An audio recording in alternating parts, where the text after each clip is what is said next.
దేవుని యొక్క మహా పరిశుద్ధమైన కృపను బట్టి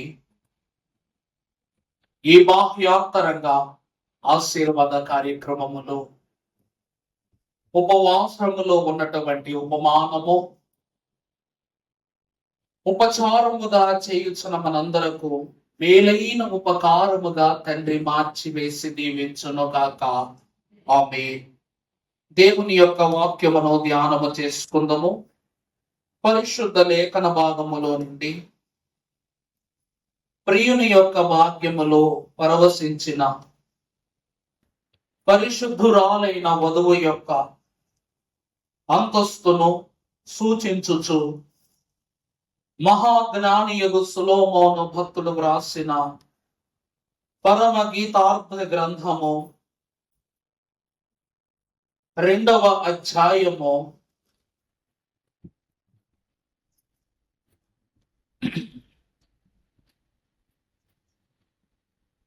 11వ వచనము నుండి చదువుకుందాము. నా ప్రియురాల సుందరవతి లెమో రమ్మో, చలికాలము గడచిపోయెను, వర్షాకాలము తీరిపోయెను, వర్షము ఇక రాదు, దేశమందంతటా పువ్వులు పూసియున్నవి, పిట్టల కోలాహలము చేయు కాలము వచ్చెను, పావుర స్వరము మన దేశములో వినబడుచు ఉన్నది. ప్రార్థన చేసుకుందాము. దయా ప్రపూర్ణుడగును మహాజ్ఞాన సంపన్నుడవయ్యున్న మా ప్రియ పరలోకపు తండ్రి, జ్ఞానమునందు సొలొమోను కంటే మిన్నగా, విశ్వాసమయందు అబ్రహాము కంటే ఘనముగా, విధేయతలో ఇస్సాకు కంటే ఏర్పాటుకరముగా, నీతిలో నోవాహు కంటే అత్యధికముగా, ప్రేమలో చవి చూడని మహాఘనమైన పాత్రను మా జీవితములో పోషించి నా ప్రియునిగా ప్రాణరక్షకునిగా మాయందు పవళించుచున్న యేసు దేవా నీకనేక వందనము. కించిత్తైనను నీ ఘనతలాంతులను వర్ణింప సఖ్యము కాని బలహీనురాలను అలాగురన జ్ఞానురాలనయ్యున్న వధువుగా నేను ఈ యొక్క నిలబడి ఉండగా, నీ జ్ఞాన వాక్య మర్మములతో వధువయ్యున్న నిన్ను మరి ప్రత్యేకముగా ఘనపరచుటకు గల శక్తిని మాకు దయచేసి, నీ జ్ఞాన మర్మములతో మమ్ములను పరిశుద్ధ నియముగా అలంకరింపజేసి పరలోక వైభవము మమ్ములను ప్రతిష్ఠించగలుగు ధన్యతతో మమ్మెల్లరను ఆకర్షింపజేయుమని మర్మ సాధకుడవై బోధించి మమ్ములను నీ ఆత్మ ప్రసన్నతతో వైభవముగా శుద్ధీకరణ చేసి వాడుకొనుచు పరిశుద్ధపరచుచూ ఉంటూ ఉన్న యేసు స్వామి యొక్క పరిశుద్ధ పాద సాన్నిధ్య ప్రమేయ నామమున వినయముతో వేడుకొని ప్రార్థిస్తున్న మా ప్రియ పరలోకపు తండ్రి, ఆమేన్. పరమజ్ఞానియకు దేవదేవుని యొక్క ఆత్మ ప్రసన్నత, విధేయత, ఆత్మీయత, త్రిత్వ దేవుడు ఈ సులక్షణములను శుభకరముగా మనందరకు అనుగ్రహించును గాక. ఆమేన్. ప్రభువునందు దేవుని ప్రియ బిడ్డలారా, ఆత్మ వర్షములో పునీతలుగా మార్చబడిన తల్లులారా, దైవ మర్మములను కనపరచు జ్ఞాన పుస్తకము పరమ గీతము మహాభక్తులైన జ్ఞాని అయిన మన జనకులు ఆత్మీయులు ఫాదర్ ఎం దేవదాసయ్య గారు మరి ప్రత్యేకముగా అనుసరించవలసిన పుస్తకము పరమ గీతముగా మనకు అందించిన వారై ఉంటూ ఉన్నారు. కారణం ఏమిటంటే, పరమ గీతము అనగా పరలోకము యొక్క పాట. పరమగీతం అంటే ఏంటండి? పరలోకములో ఉన్న ప్రభువును గూర్చి ఈ లోకము నందు వధువు వర్ణించిన ఒక ఘనమైన కీర్తన. అలాగుననే భూమి యందు నిలిచి ఉన్న వధువును గూర్చి వరుడై అన్న ప్రభువు కలిగి ఉన్న గొప్ప తలంపే ఈ పరమగీత గ్రంథము. ఇంకా మీకు బాగా అర్థమయ్యేలా చెప్పాలంటే ఇది ఒక రొమాంటిక్ సాంగ్ లాంటిది అన్నమాట. ఇదేమి మనం అనుకున్నట్లుగా లోకానుసారమైన గీతము కాదు. లోకములో ఉన్న మనుషులు వర్ణించిన వర్ణన కాదు. లోకములో ఉన్న ఏవో 4 అక్షరములు సమకూర్చి ఈ పుస్తకములో ఇమిచ్చినవి కాదు. దైవ జనులు, భక్తులు వాక్యం ఇచ్చిన తండ్రికి స్థితిలో ఒక గొప్ప మాట రాశారు. ఏమిటది? వాక్యం ఇచ్చిన తండ్రికి స్తుతి. అమ్మా చెప్పండి. త్రియేక దేవుడవైన ఓ దేవా, భూమి ఆకాశముల కంటెను, వెండి బంగారముల కంటెను గొప్పదానమగు నీ గ్రంథమును మాకు దయచేసినావు కాబట్టి నీకనేక స్తోత్రములు. నీవు స్వయముగా చెప్పవలసిన మాటలన్నీ ఈ పుస్తకములో ఇమిచ్చినవనగా ఇది మానవ ప్రమేయముతో లిఖింపబడిన పుస్తక పాఠ్య భాగము కానే కాదు.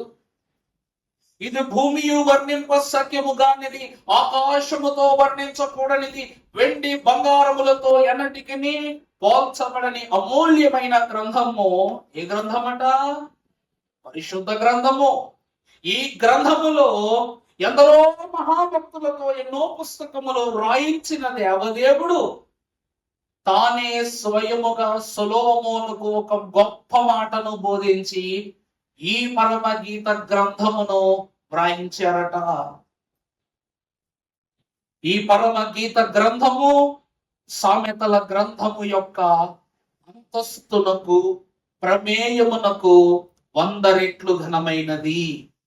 ప్రకటన గ్రంథము యొక్క ప్రమేయాన్ని అందుకొనుటకు సిద్ధపడిన వధువుకు, నశించిపోతున్న సంగమునకు హెచ్చరికనిచ్చు పరిశుద్ధ గ్రంథము. ఈ గ్రంథములో దేవుని యొక్క వాక్యము ఈ 11వ వచనములో మనకు తెలియజేస్తున్న మాట, దేవుడే స్వయముగా తెలియజేస్తున్న మాట. నా ప్రియురాలా సుందరవతి లెమ్ము, రమ్ము, చలికాలము గడచిపోయెను. చాలండి. మొదటిగా ఈ వాక్యములో నుండి కొన్ని ప్రాముఖ్యమైన సంగతులను మనం తెలుసుకుందాం. నా ప్రియురాల సుందరవతి. దేవుడు అంటూ ఉన్నారు, నా ప్రియురాల ఎవరు? సుందరవతి. లెమ్ము, రమ్ము, చలికాలము గడిచిపోయాను. దేవుని యందు ప్రియబిడ్డలారా, చలికాలము అని వాక్యములో వ్రాశారు గాని మనము ఎండాకాలమైనా సరే, చలికాలమైనా సరే, వర్షాకాలమైనా సరే, ఏ కాలమైనను కూడా మనము మన యొక్క అలవాట్లను, మన పరిస్థితులను కాస్త అడ్జస్ట్ చేసుకుంటాం. ఎండాకాలం వచ్చిందనుకోండి, బయటికి రావటం మానేస్తామా? వర్షాకాలమున మనం బయటికి రావటం మానేస్తామా? ఇటు కటికి వర్షంలో తడుస్తూ గుడికొచ్చేస్తున్నారా మీరు? చెప్పండి, చేస్తున్నారా? ఒక మనిషట 6-7 తర్వాత బయటికి రావటానికి ఇష్టపడని కాలం ఏ కాలం అయితే, 1 చలికాలము, 2 వర్షాకాలమే. ఎందుకంటే వర్షము కూడా ఏమిస్తుంది మనకు? చల్లదనాన్ని ఇస్తూ ఉంది. దేవుని యొక్క వాక్యములో గనుడయ్యున్న దేవుడు చెప్తున్న మాట, వర్షము, చలికాలము శ్రమకు గుర్తు. మనము ఎండలో ఎంత అలసిపోయినా కూడా ఆటలు మానము, పనులు మానము, మనకున్న పనులను కొనసాగించుకోవటం మానము. కానీ ఒక్కసారి గమనించండి, చలి ప్రభావం శరీరము మీద కాక ఎముకల మీద కూడా ఉండటాన్ని బట్టి ఎముకలు కరుచుకుని ఉన్నట్లు మనం ఏమైపోతుంటాం? బలహీన పడిపోతాం. ఎండాకాలంలో ఏమంత వేడి మీద పడినా జబ్బులు, జ్వరాలు రావు. గాని చలికాలములో పొరపాటున, చెప్పండి, పొరపాటున చల్లగాలికి వెళ్ళి వస్తే తుమ్ములు, దగ్గులు, జ్వరాలు, బలహీనతలు, ఇంకా ఎన్నెన్నో. అంటే చలికాలం ఏ కాలం అంట? దేనితో పోల్చబడుతున్నదంట? శోధనలతో, శ్రమలతో పోల్చబడుతున్న కాలము. అందుకే మహాభక్తురాలైనటువంటి దేవదేవుడు ఈ పరమగీతం రాశారు. నేను నల్లని దాననని చిన్న చెప్తాడు, నేను ఎండ తగిలిన దానను అంటే ఆశీర్వాదాన్ని నా పైన కుమ్మరించుకున్న దానను, దేవుని కరుణలో కొనసాగుతున్న దానని నేను అంటది మహాతల్లి. ఎంత గొప్ప మాట చూసారా? నన్ను మీరు హేళన చేసినప్పటికీ దేవుడు తన ప్రకాశాన్ని నా మీద ఉంచాడు. అలాంటి దేవుడే చలికాలము గడిచిపోయింది, లెమ్మో రమ్ము సుందరవతి అంటారంటే చల్లదనముతో నువ్వు బలహీన పడతావేమో, జ్వరములతో బలహీనతలతో నీవు చిక్కిపోతావేమో, నీ సౌందర్యం ప్రభు అంటున్నారుగా సుందరవతి అంటున్నారంటే అధిక సౌందర్యము కలిగిన దానా అని అర్థము. ఈ ప్రభువు లెమ్ము రమ్ము ఏమంటూ ఉన్నారంట? చలికాలము గడిచిపోయిన తరువాత వర్షాకాలము తీరిపోయెను, వర్షమిక రాదు. రెండవదిగా ఏమి రాదట? వర్షాకాలము అయిపోయింది, ఇక వర్షము రానే రాదు. నువ్వు దేనిని తలంచుకుని ఏ శ్రమతో కూడుకున్న పరిస్థితులు నీపై కుమ్మరింపబడతాయో, నువ్వు వేదనతో నువ్వు అక్కడ ఆగిపోయావో, ఆ వర్షము వంటి శ్రమలు రావు, బయటకు రా అంటున్నారంట. తర్వాత ఏమిటట? దేశమంతటా పువ్వులు పూసి ఉన్నవి, పిక్కల కోలాహలము చేయు కాలము వచ్చెను, పావుర స్వరము మన దేశములో. ప్రభువునందు దేవుని ప్రియమిత్రులారా, వర్షకాలము ఇక రాదు. దేవుని యొక్క ఆజ్ఞలను అనుసరించచ్చు పరిశుద్ధాత్మ అంతస్తులోనికి చేరి వచ్చిన వారులారా, ఈ మాటలో ఒక భక్తుని యొక్క జీవితం అన్న మీరు బాగా జాగ్రత్తగా గమనించారు లేదో?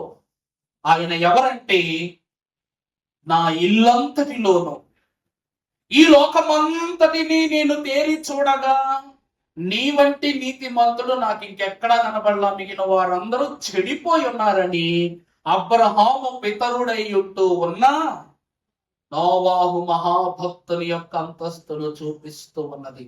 బాగా చూడండి, మీకే అర్థమవుతుంది. అర్థమవుతుందండి ఆ మాట? వాక్యములో నుండి మీకు అర్థమయ్యేలా చెప్తా. నా ప్రియురాల సుందరవతి లెమ్మో రంబు. 40 దినముల యొక్క సుదీర్ఘమైన నావ ప్రయాణము తరువాత ఈ నోవాహు వాడ చుట్టూ ఏముంది? భీకరమైన వర్షము, భీకరమైన చల్లగాలులు కమ్ముకొని ఉన్నవి. ఈ లాగున కమ్ముకొని ఉన్న నోవాహు వాడ అరారాతు పర్వతమునకు చేర్చబడిన తరువాత దేవుడు అంటూ ఉన్న మాట అలాగున ఏమంటున్నారంట? సుందరవతి లెమ్మో రమ్మో. ఆ కాలమున సూర్యుండైనట్టి యేసు శుభగుణములు అద్దినటువంటి మహాగణ అంతస్తులో నోవాహు యొక్క కుటుంబము తప్ప మరొక కుటుంబము లేదు. అంత గనుడైన నోవాహునకు దేవుడు తలంపివ్వకుండానే పావురమును బయటకు వదులుతాడా? చెప్పండి, నా మాట అర్థమవుతుందామా? నేను చెప్తుంది.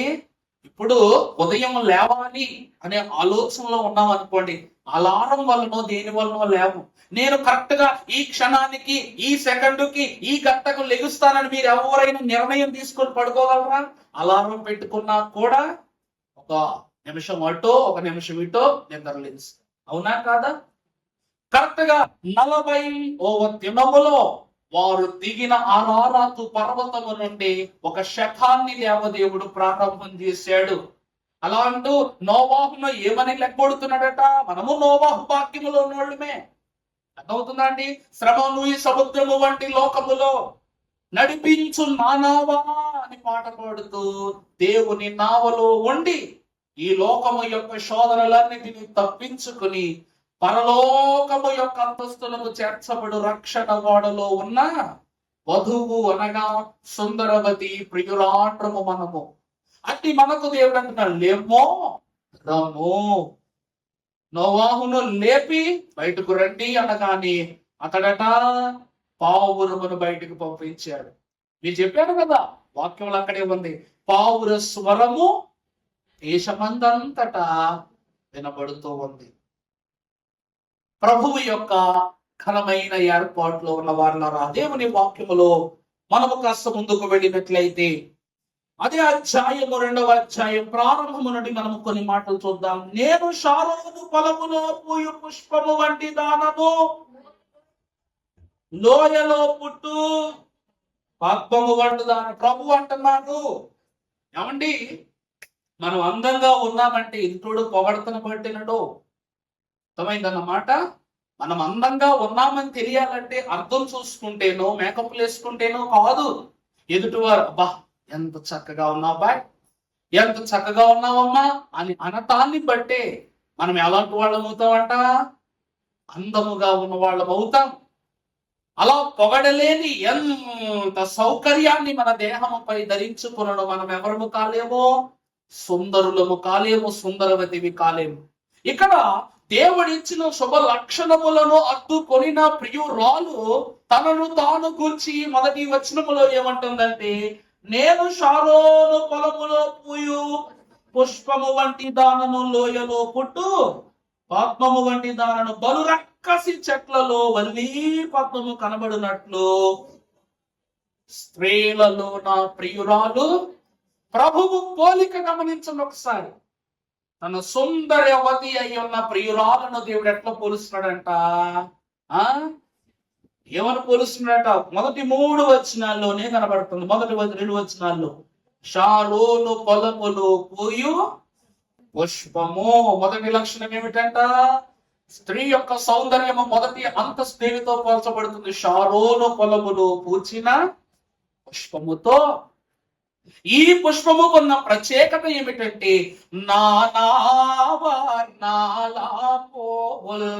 నరద్రోష్టి నాకర్షించు మానవా శోధి ప్రభుని మదినాకర్షించు. ఎంత ప్రత్యేకము! షారోను పొలములో ఉన్న పుష్పములకు ఉన్న భాగ్యము, ఉన్నటువంటి ఘనము ఏమిటి అంటే, అది మానవులను కాదు, మహిమనాథుడై ఉన్న దేవునిని ఆకర్షించేది. అది రూపముతోనూ రంగుతోనూ దాని యొక్క సువాసనతో కాదట, దాని యొక్క లక్షణములతో ప్రభువుని ఏం చేస్తుందట చెప్పండి? ఆకర్షిస్తుందట. అందుకే నా ప్రియురాల సుందరవతి. ప్రభువు అంతరంగ లక్షణాలు చూచే ఘనుడని ఎంత ప్రత్యేకంగా చెప్తున్నాడు. చూసారా ఎంత వైభవము! మీకు ఒక మాట చెప్పనమ్మా, మనం పెట్టుకున్న ప్రతి పువ్వు అందమైనది కాదు. అది ఏ పువ్వైనా కానివ్వండి. కానీ పువ్వులు మంచివా కాదా, గొప్పవా కాదా అని ఎవరు చెప్తారంటే తెలుసా? పురుగులు చెప్తాయట. ఏం చెప్తాయంటండి? పురుగులు, సీతాకోక చిలుకలు ఇవి చెప్తాయంట పువ్వులు సౌందర్యమైనవని. ఎక్కడైనా చూడండి, పువ్వులలో నుండి తేనెలు ఊరతాయి. ఆ తేనెలతోనే మనం ఏం తయారవుతుంటుంది?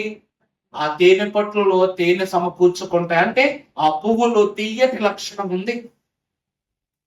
అలాగని కొన్ని పువ్వులలో ఈ పురుగులైనటువంటివి గూళ్ళే కట్టుకుంటాయట. తెలుసా అండి మీకు? కొన్ని పుష్పాలలో ఏమి చేస్తాయి చెప్పండి? గూళ్ళు కట్టుకుంటాయంట.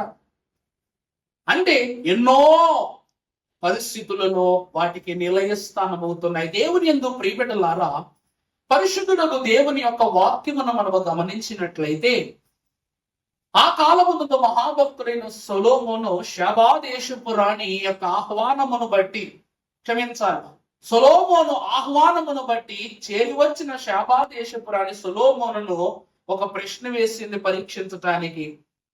కొన్ని వేల మంది, వందల మంది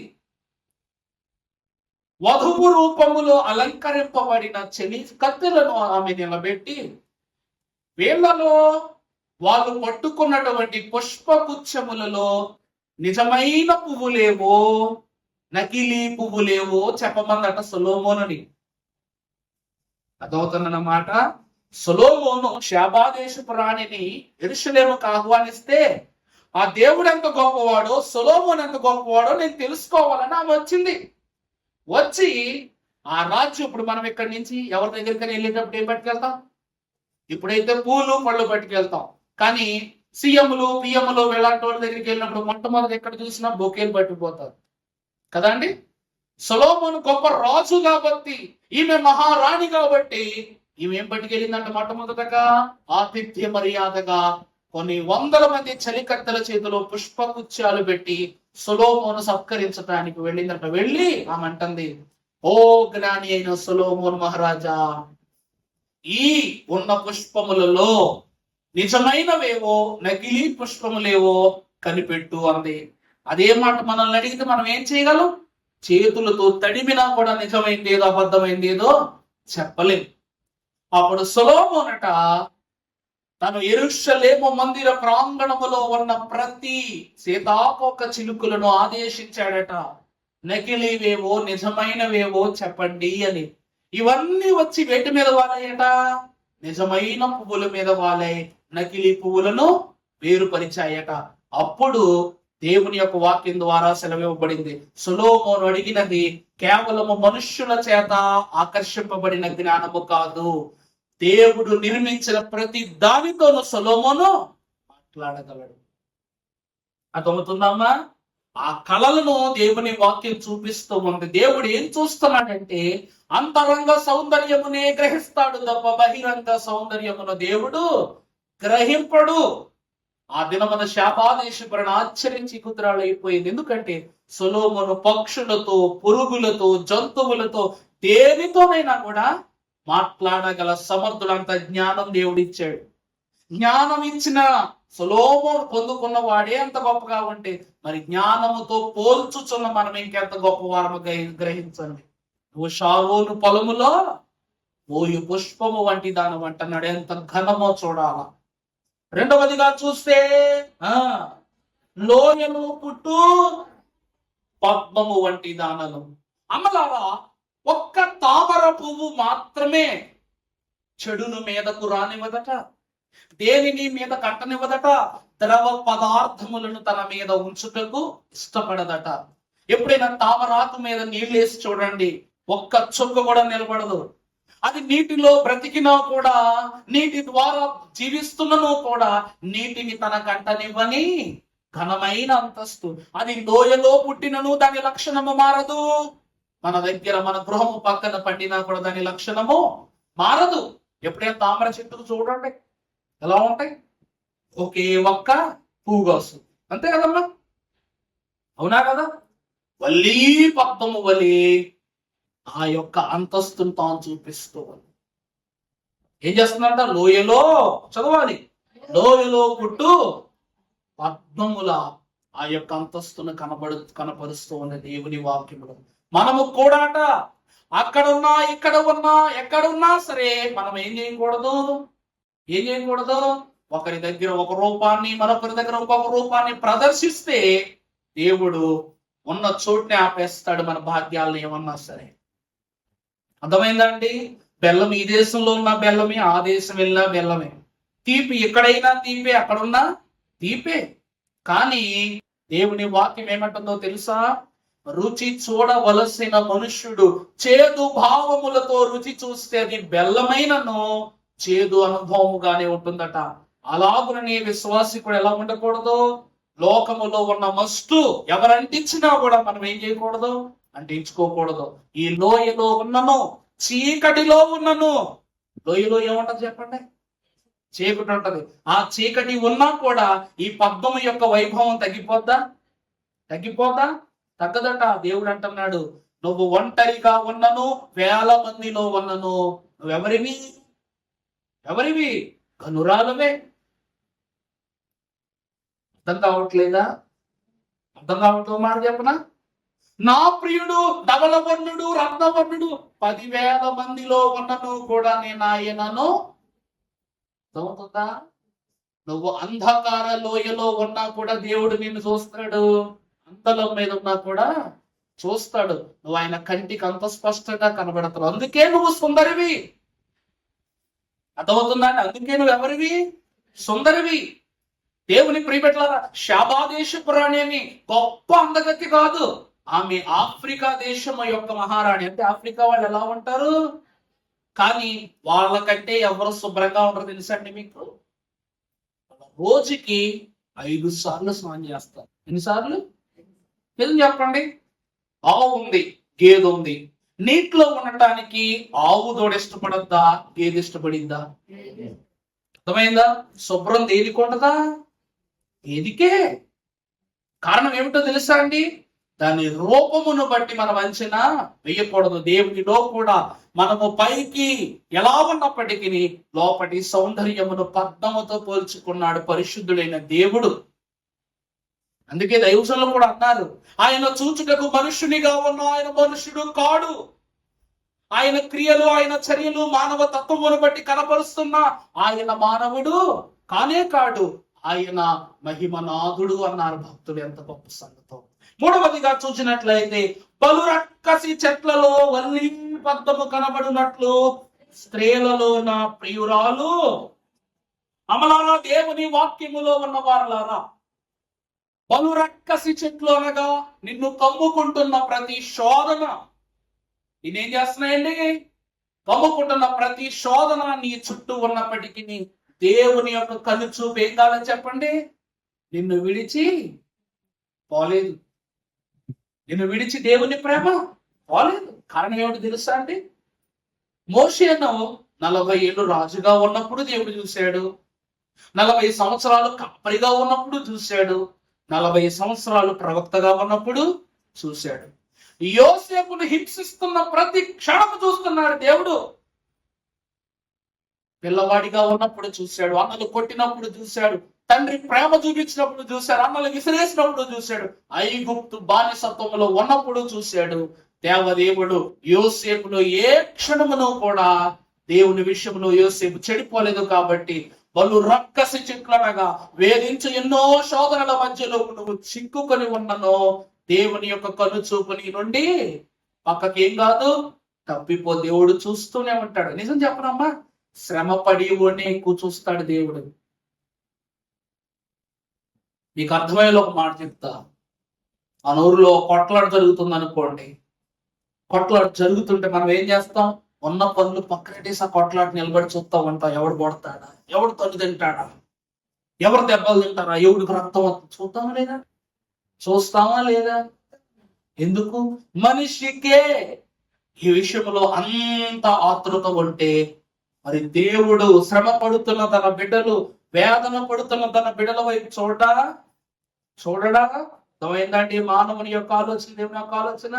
అక్కడ ఉన్నదే ఇక్కడ ఉంటది. పనులను పక్కన పెట్టి ఎవరికి ఏమవుద్దో అని మనము వీక్షించినట్లు దేవుడు కూడా తన బిడ్డలు పడుతున్న శ్రమలు అనే కంచెలో ఇముడుకుని ఉన్నటువంటి తన బిడ్డను దేవుడు ఏం చేస్తాడంట? లా చూస్తూ ఉంటాడట. అందుకే నువ్వు అధిక సుందరివి అంటున్నాడు దేవుని వాక్యము. పలు రక్కసి చెట్ల మధ్యలో వల్లి పద్మము కనబడినట్లు స్త్రీలలో నా ప్రియురాలు కనబడుచున్నది. అర్థమైందమ్మా? అలాంటి ప్రియురాలుకి ఈరోజు విముక్తి లభించింది. దేవుడు అంటున్నాడు, లెంబు రమ్ము, చలికాలము గడిచిపోయాను, వర్షాకాలము గడిచిపోయాను, వర్షమిక రాదు.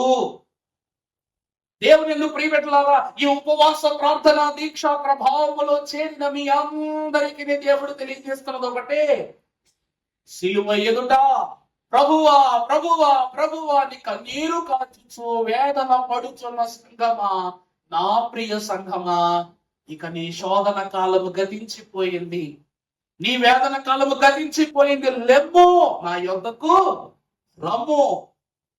ఏమి కాబోతున్నావు నువ్వు? 11వ వచనములోనికి వెళ్ళండి. దేశమందంతటా పువ్వులు పూసి ఉన్నవి.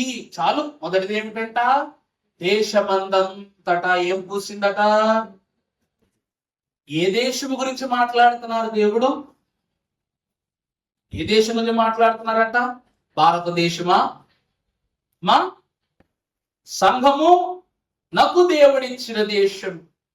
నీది ఏ దేశము చెప్పండి? పరలోకము నా దేశము, పరదేశి నేనిల మాయాలోకమున నేను యాత్రికుడను. ఎంతో సుందరమైనది చూసావా? దేశమందంతట ఏం పూసి అంట? ఆ, నీవు వెళ్ళు దేశములో పుష్పించుతున్న పువ్వులు తప్ప వాడిన పువ్వులు కనబడట. ఆ పువ్వులకు నీవు నీరు పోయనక్కర్లేదు, నారు వేయనక్కర్లేదు, సూర్యకాంతి తగలనక్కర్లేదు, చల్లగాలులు దానిని తాకనక్కర్లేదట. ఎందుకంటే ఆ దేశములో దేవుడే నిత్యమైన కాంతి, దేవుడే జీవ జలముల ఊట, దేవుడే నావికుడు సేద్యపరచు శ్రామికుడై ఉన్నారు. దేవుడే మహిమ కాంతులను అద్దు నిత్య జ్యోతి అయి వెలుగుచున్నాడు. అట్టి దేశములో ఉన్న పుష్పములకు కాపుదలే ఉంటది తప్ప వాడిపోయే గుణము ఉండదు. ఆ దేశమునకు నీవు రమ్ము లిమ్ము అంటున్నాడు దేవుని వాక్యములో. యెషయా గ్రంథం మనం ఒకసారి చూస్తే 60వ అధ్యాయమున పరమ భక్తుడై ఉన్న యెషయా భక్తుడు సెలవిస్తున్నారు. చదువుమా. నీకు వెలుగు వచ్చి ఉన్నది, లెమ్మో తేజరిల్లుమో. దేవుడు అంటూ ఉన్నారు ఏమిటి అంటే, అమ్మా వర్షాకాలం ముగిసిపోయింది, వర్షం అప్పుడు ఎండ ఉంటుందా, మనకు వెలుగు ఉంటుందా చెప్పండి? చీకటి పడినట్టే ఉంటది. పోనీ చలికాలము కూడా వెలుగు చాలా తొందరగా ఆగిపోయి 5-5:30 కల్లా ఏమొచ్చేస్తంట, చీకటి కమ్ముకు పోద్ది. పొద్దున్నే తొందరగా తెల్లారుద్దా, తెల్లారదు. 7-7:30 8. కానీ ఇప్పుడు 5 గంటలకి సూర్యుడు వచ్చేస్తున్నాడు. 7 అయినా కూడా సూర్యుడు వెళ్ళటంలా. మనకు వెలుగు ఎక్కువ కావాలా లేకపోతే చీకటి ఎక్కువ కావాలా? వెలుగే కావాలి. దేవుడు మన యందు ఉంటే నిత్యమైన వెలుగుని సెలవిస్తున్న యెషయా అంటున్నాడు, లెమ్ము తేజరిల్లుము, యెహోవా మహిమ నీ మీద ఉదయించి ఉన్నది. చూడుము భూమిని చీకటి కమ్ముచున్నది, కటిక చీకటి జనములను కమ్ముచున్నది. తరువాత ఆయన మహిమ నీ మీద కనబడుచున్నది. యెహోవా నీ మీద ఉదయించెను, ఆయన మహిమ నీ మీద. అమలారా దేవుని ప్రియబిడ్డల, ఎప్పుడు ఏ క్షణమునందైతే అరారాతు పర్వత శిఖరమునకు నోవాహు వాడ చేరిందో ఆ సమయమున వెలుగుగా దేవదేవుడు నోవాహుతో మాట్లాడి, నోవాహు ఇక నీ తరుణము, ఈ కాలము, ఈ యొక్క జల ప్రళయము పరిపూర్ణముగా ముగిసిపోయింది గనుక సూచనలను కనపరచు నిమిత్తము నీ పనులను ఆరంభించమని దేవుడు తలంపివ్వగానే దేవుడు ఎవరిని పంపించాడంట? పావురాన్ని పంపించాడట. ఆ కాకి విషయం వదిలేసేయండి కాసేపు, కాకి విషయాన్ని విడిచిపెట్టేసేయండి. మనకు కావలసింది ఏం కావాలా? పావురం మనం విడిచిపెట్టగానే అది దేశమంతా తిరుగుతూ ఏం చేస్తుందంట? కోలాహలము చేస్తుందంట. పావురు స్వరం ఏం చేస్తుందంట? దేశమందంతటా వినిపింపజేసి ఒక ఒలీవ చిగురును తీసుకుని వచ్చి నోవాహునకు అప్పగించింది.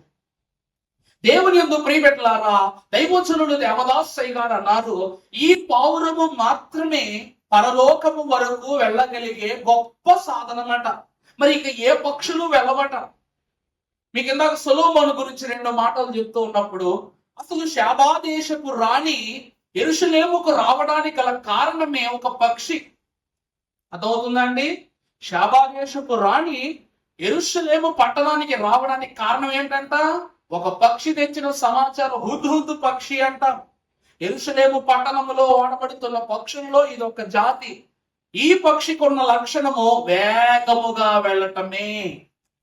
సొలొమోను 40 సంవత్సరాలు శాంతి పరిపాలన చేశాడు. ఈ పరిపాలన ప్రజలకు మాత్రమే కాదు, జంతువులకు, పక్షులకు, పురుగులకు కూడా. ఈ సొలొమోను మహాభక్తుడు ఒక రోజట పక్షులన్నిటికీ మీటింగ్ పెట్టి అన్ని విషయాలు మాట్లాడడానికి రమ్మని చెప్తే అన్ని పక్షులు వచ్చినాయి కానీ హుద్హుద్ పక్షి రాలేదంట. ఇప్పుడు సొలొమోను ఆజ్ఞ ఇచ్చాడు, మరో 2 దినములలో ఈ పక్షి నా కళ్ళ ముందు ఉండాలని చెప్పగానే అప్పుడు ఈ మాట తెలిసినటువంటి హుద్హుద్ పక్షి 2 దినములలో సొలొమోను యొద్దకు వచ్చి వాలిందంట.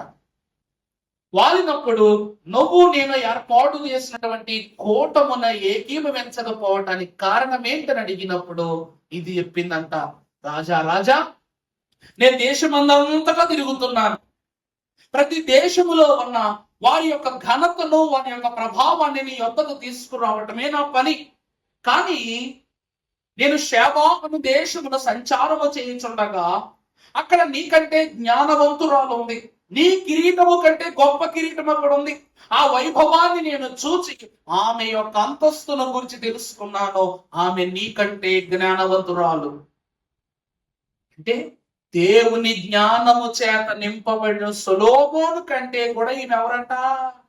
జ్ఞానవంతురాలు. అంతకంటే గొప్ప సౌందర్యవంతమైన కిరీటము ఎవరి దగ్గర ఉంది? ఆమె దగ్గర ఉంటే ఆమె చాలా తెలివైందంటే సొలొమోను అడుగుతాడు, అవునా? ఎవరామె అంటే ఆమె షేబా దేశమునకు మహారాణి. ఆమె ఎవరిని పూజిస్తూ ఉన్నదంటే ఆమె సూర్య దేవుని యొక్క భక్తురాలని చెప్పగానప్పుడు సొలొమోను అంటాడు, నా దేవుని తెలుసుకున్న ఎవరైనా కూడా అజ్ఞానులే అని చెప్తూ షేబా దేశానికి లేఖ పంపించాడంట. ఇదిగో మీపై దండెత్తడానికి యెరూషలేము రాజ్యం సిద్ధపడతా ఉంది. నా దేవుని ఎరుగని పక్షాన మీరు నా దేవుని తెలుసుకున్నటకు మీకు ఒక అవకాశాన్ని ఇస్తున్నానని లేఖలో రాసి పంపించగానే సొలొమోనును గూర్చి, సొలొమోను యొక్క దేవుని గూర్చి తెలిసినటువంటి ఈ షేబా దేశపు రాణి గూఢార్థమైన ప్రశ్నలతో వారిని శోధించడానికి బయలుదేరి వచ్చింది అక్కడి నుంచి. అందుకే యేసు క్రీస్తు ప్రభు వారు పుట్టగానే బంగారము, సాంబ్రాణి, బోళమును 3 ప్రాముఖ్యమైన వస్తువులు ఇచ్చారు కదమ్మా. అందులో బంగారము షేబా దేశపు బంగారము. ఎందుకంటే ఈ పుస్తకంలోనే ఉంది. ఇది యెషయా గ్రంథం 60వ అధ్యాయం తీద్దామా, మీకు వాక్యములో కనబడుద్ది. 60వ అధ్యాయం 6వ వచనం చదువు తల్లి. ఒంటెల సమూహము మిద్యాను ఎయిఫెలా లేత ఒంటెలును నీ దేశము మీద వ్యాపించెను. చూడండి, వారందరూ షేబా నుండి వచ్చెదరు, బంగారమును ధూప ద్రవ్యమును తీసుకొని వచ్చెదరు, యెహోవాకు స్తోత్రమును ప్రకటించెదరు. వాళ్ళు ఏం పట్టుకొస్తారంట? బంగారమును ధూప ద్రవ్యములను కదా. బంగారము, సాంబ్రాణి, బోళము, ధూప ద్రవ్యము. ద్రవ్యం అంటే సాంబ్రాణి, ధూపమునకు గుర్తుగా, బోళము విశిష్టతకు గుర్తుగా ఇవన్నీ వాళ్ళు తీసుకొస్తారంట. ఆ కాలమును కూడా షేబా దేశపు రాణి నా దేశమునకు ఆహ్వానించుటకు గల కారణం ఇదే. ప్రభువునందు ఏర్పాటు సంఘమైన వారులారా, ఆ దినమున షేబా దేశపు రాణి యొక్క ముఖుతకు, సుముఖతకు ఆశ్చర్యచకితుడైపోయాడు మహాభక్తుడైన సొలొమోను. ఎందుకంటే నాకు దేవుడిస్తే వచ్చింది జ్ఞానం, కానీ ఈమె పుట్టుకతో జ్ఞానవంతురాలు, పుట్టుకతో జ్ఞానవంతురాలు. అప్పుడు ఆమె వెళుతూ అంటది, ఈ జ్ఞానము నీకు కాదు, నీది కాదు, ఎవరిది? దేవునిది. అందుకే క్రొత్త నిబంధనలో ఆమె అంటది, దక్షిణ దేశపు యువరాణి, అనగా తీర్పు కాలమున విమర్శ దినమున దక్షిణ దేశపు యువరాణి కూడా అందులో ఏం చేస్తుందంట? తీర్పు యొద్ద నిలబడుదట, మాట్లాడటానికట. ఎప్పుడు ఏమంటది? సొలొమోను కంటే గొప్పవాడు ఎక్కడ ఉన్నాడని ఆమె సాక్ష్యం ఇస్తున్నాడు. దేవుని అంత మర్మో చూసారా? అర్థమవుతుందండి? సొలొమోను అంతరంగ జ్ఞాన సంపన్నుడైన షేబా దేశపు రాణిని చూసి ముక్తుడైపోయాడు. వధువు కూడా అట్టి అంతస్తులోనే ఉండాలి. వధువు కూడా ఎక్కడ ఉండాలంటండి? అలాంటి అంతస్తులోనే ఉండాలి.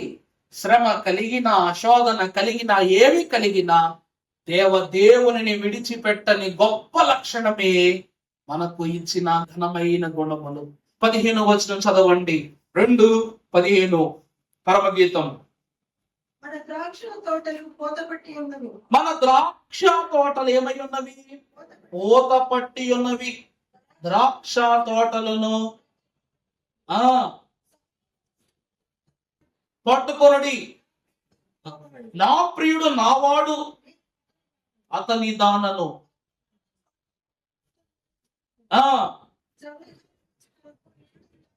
చల్ల గాలి వీచు వరకు, నీడలు లేక పోవు వరకు, ఎర్రి వలెనో లేడి పిల్లల వలెనో. చూసారా వాక్యం ఏమంటుందో?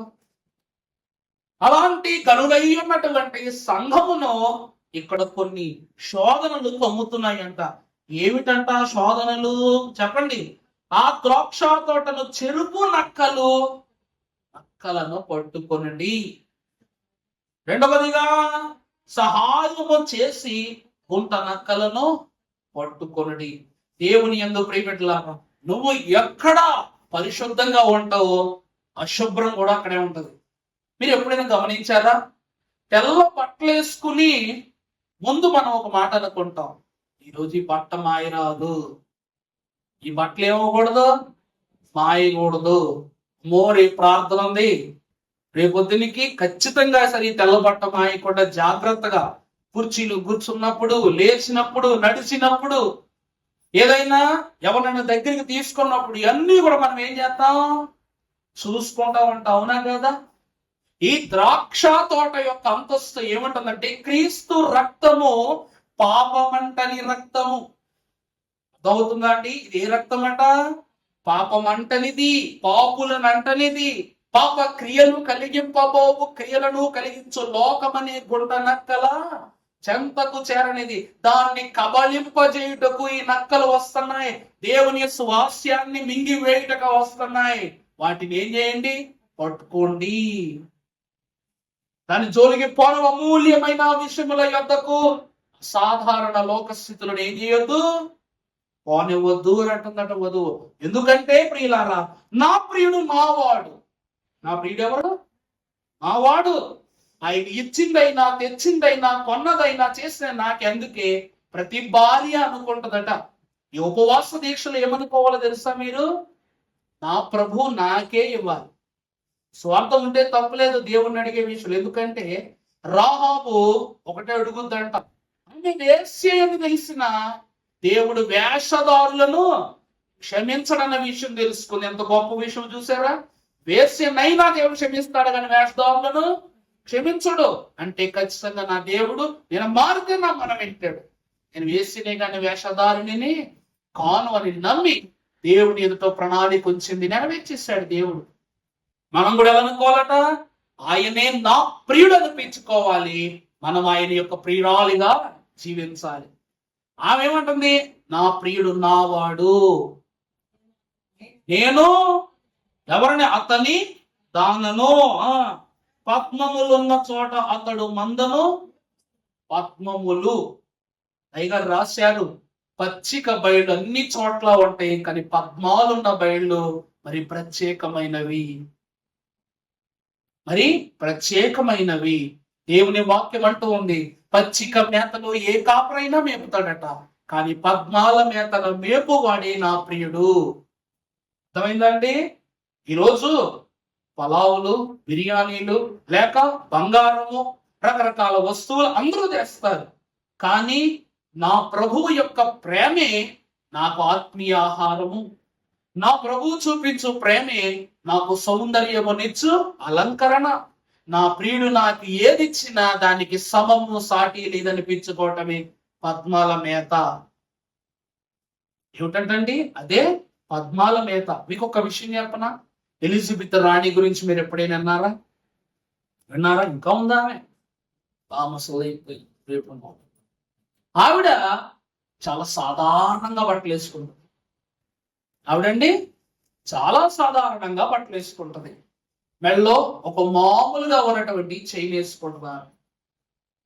కిరీటం కూడా అంత మాట పెట్టుకోదు. అవి ఎలా ఉంటుంది? చాలా సింపుల్ గా ఉంటుంది. ఈమె రాణి అని అనుకుంటాం, ఈమె మహారాణి అనుకుంటాం.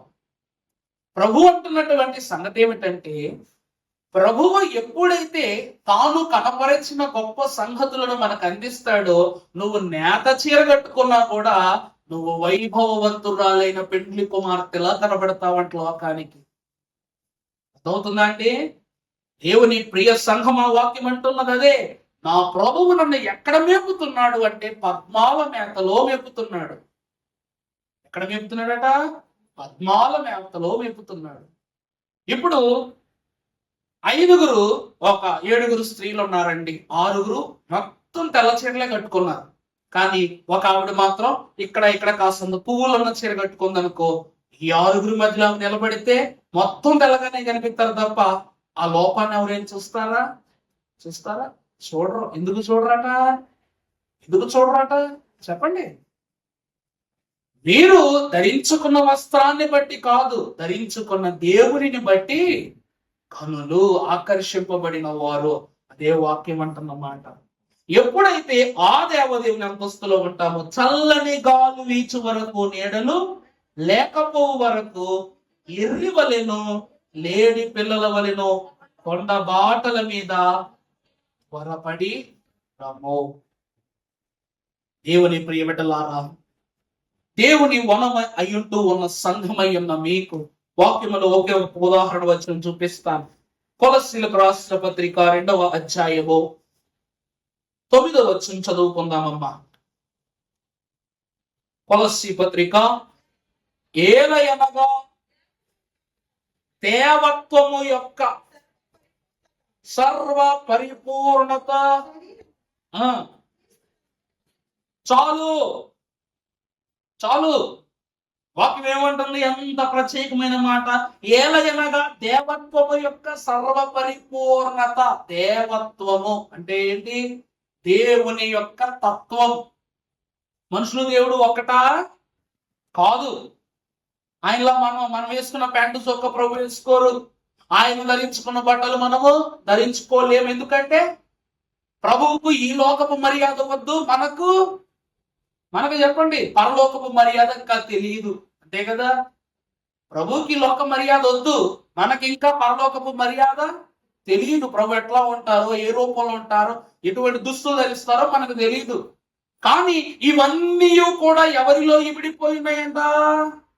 యేసుక్రీస్తు ప్రభువులో ఇమిడిపోయిన. అందుకే అయ్యగారు అన్నారు, యేసుక్రీస్తు ప్రభు వందిన జయమే ఎల్లవారి కౌను. చాలు. యేసుక్రీస్తు ప్రభు వందిన జయమే, పొందిన జయమే. పొందిన అంటే పొందిందే కదా. ఆయన ఏం పొందుకున్నారు? జయాన్ని ఇచ్చింది ఏమిటి? ప్రభు మరణములో నుండి లేపబడగానే ఆయనకు ఇవ్వబడిన గొప్ప గొప్ప పొందికలు ఏమిటంటే, ఒకటి వస్త్రము, రెండవది దేహము, మూడవది కాంతి. అర్థమైందా అండి? ఈరోజు ప్రతి దాంట్లోనూ కూడా త్రిత్వం ఉంది. మన అయ్యగారు చెప్పారు, పెద్ద అయ్యగారు చెప్పారు, ప్రతి దాంట్లోనూ త్రిత్వం ఉంటదట. సూర్యునిలో త్రిత్వం, వేడి, కాంతి, అలాగే ఆకారం, కోడిగుడ్డ రౌండ్ ఆకారం. మనం రోజు తినే కోడిగుడ్లో కూడా త్రిత్వం ఉంది. పెంకు, తెల్లసొన, పచ్చసొన కదా. మనలో కూడా త్రిత్వం ఉంది. శరీరం, ప్రాణం, ఆత్మ. దేవునిలో త్రిత్వం ఉంది, సాతానులో త్రిత్వం ఉంది, ఫోనులో త్రిత్వం ఉంది, పుస్తకంలో కూడా త్రిత్వం ఉంది, పరిశుద్ధ గ్రంథంలో కూడా త్రిత్వం ఏంటి? తండ్రి పాఠం, కుమారుని పాఠం, పరిశుద్ధాత్మ పాఠం. అలాగే మన పాటల్లో కూడా త్రిత్వమే. స్తుతి పాట, అంశ పాట, ఆరాధన పాట కదా. అన్నిట్లోనూ త్రిత్వమే. ప్యాంటు చొక్కా వేసుకుంటాం. ఎలా ఉన్నా, ఏం ధరించుకున్నా దేవుని యొక్క ఏర్పాటులో త్రిత్వ ప్రమేయము లేనిదే ఏదియో చెప్పండి, ఏదియో అందుకు కొనసాగింపబడదు. వాక్యము స్పష్టతం చేస్తున్నది. ఇవన్నీ ఎవరిలో ఇమిడి ఉన్నాయంటే యేసుక్రీస్తు ప్రభులో ఇమిడి. అందుకే నా నామము పేరిట నా తండ్రిని ఏది అడిగినా, ఇప్పుడు ప్రభువు నిన్ను ప్రభువా ప్రభువా ప్రభు అని ప్రభు ఎదుట ప్రణమిల్లుతున్న ఒక భక్తురాల్లో చూడట్లేదు. గమనించండి. రెండవది, అన్యునిగా చూడట్లేదు. ఒక లేనివానిగా చూడట్లా, ఉన్నవానిగా చూడట్లా, ప్రవక్తలుగా చూడట్లా, లేక ఈ లోక మర్యాదను అనుసరిస్తున్న పాపి వలె కూడా చూడట్లా. ఎవరిలా చూస్తున్నాడు తెలుసా? నా ప్రియురాలా అంటే దేవుని సాన్నిహిత్యము అంచెలు దాటి, కంచెలు దాటి ఆయన హృదయము వరకు నిన్ను చేర్చుకునే అంత సాన్నిహిత్యము దేవుడిని ఎందు స్థిరపరిచిన. అందువలన ఇప్పుడు ప్రభువుకు నువ్వు ముఖాముఖిగా మొరపెట్టుకొనగల గనురాలు. అందుకే ఈ ఉపవాసము ఫలించింది. 40 దినాలు నోవాహు మహాభక్తుడు ఓడలో చేసినది జాగారం కాదు, ఉపవాసం. అవుతుందా అండి? సముద్రములోను, గాలులలోను అన్ని జంతువులను తన యొద్ద పెట్టుకుని అక్కడ కూర్చుని, ఫ్యామిలీతో కూర్చుని తినటం, తాగటం, పండుకోవటం కాదు చేసింది. ఏం చేశాడంట? ఉపవాసం చేశాడు. అందుకే దేవుని రాజ్యము పానము, అన్నపానములు కాదు. దేవుని ప్రియబిడ్డలారా, ఇన్ని ఉపవాస ప్రార్థనలో నిమిషం నిమిషం అడుగు అడుగును దేవునికి ఏమైపోతున్నా, దగ్గరైపోతున్నాం. ఎవరైనా దేవుడు నీ ప్రార్థన వినడు, నువ్వు ఇలా ఉంటే వినడు, అలా ఉంటే వినడం చెప్తే నమ్మకండి, చెప్పేది కూడా మనిషే కాబట్టి. దేవుడు చెప్తున్నాడు, నా ప్రియురాలా నువ్వు సుందరవతివి, లెమ్మో రమ్మో. చలికాలం ఏమైపోయింది, గడిచిపోయింది. నువ్వు దేన్ని చూసి శోధన పడుతున్న కాలం గడిచిపోయింది. వర్షాకాలం ఇక రానే రాదు. మనకి కాలాలతో పని ఏంటో తెలుసమ్మా? వర్షం రాకపోతే పంట పండదు. ఆ ఒక్క విషయం తప్ప. వర్షాన్ని దేనికోసం కోరుకుంటాం మనం చెప్పండి? పంటల కోసం. ఒక్క విషయానికి తప్ప వర్షం ఎందుకైనా కోరుకుంటామా చెప్పండి? తీవ్రంగా వర్షం వచ్చిందని మన ఇల్లే పాడవుద్ది, అంతే కదా?